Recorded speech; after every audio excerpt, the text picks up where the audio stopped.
Did NIH fund gain-of-function research at the Wuhan Institute of Virology through EcoHealth? Yes, we did. Research that goes on in many, many labs around the country.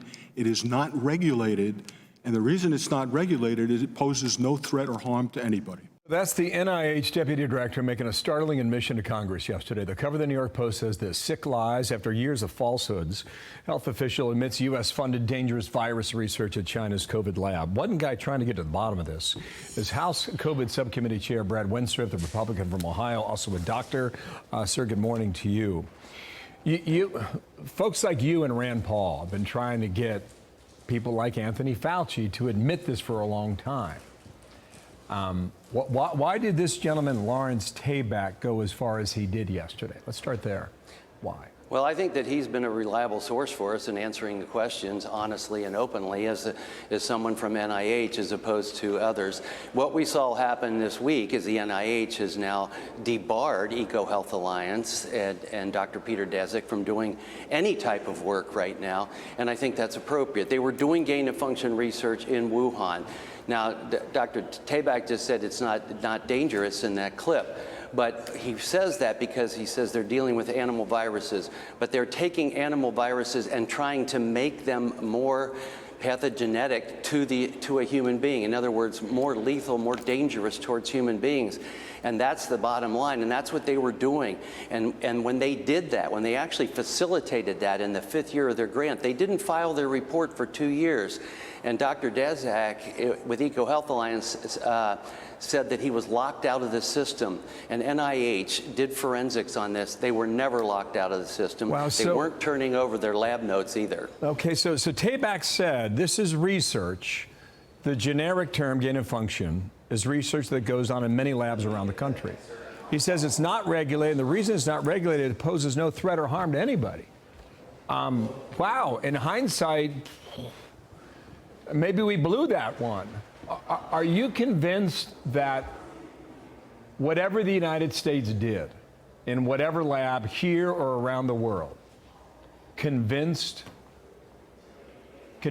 you that we were a part of the origination of the COVID virus? Can you go that far?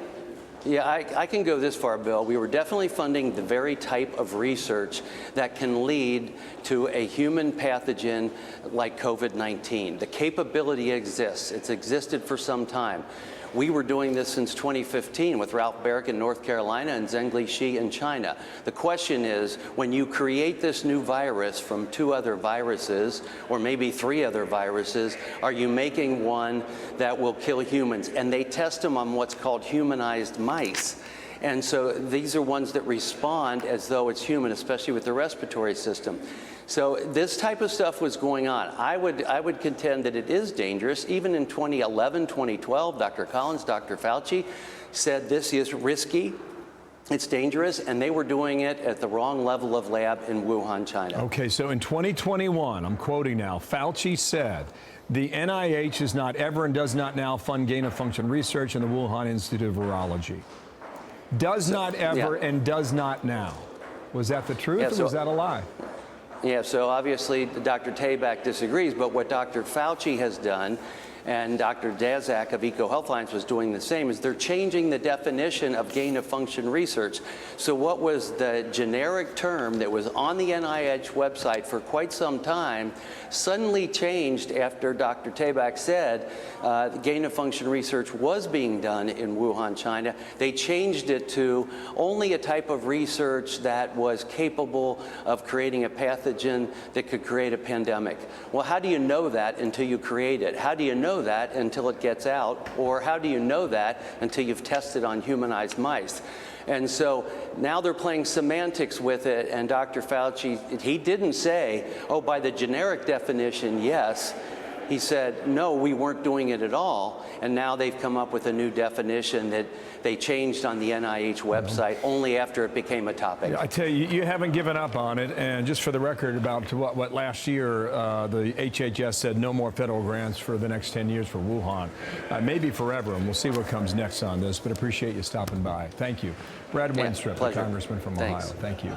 I'm Steve Doocy. I'm Brian Kilmeade. And I'm Ainsley Earhart. And click here to subscribe to the Fox News YouTube page to catch our hottest interviews and most compelling analysis.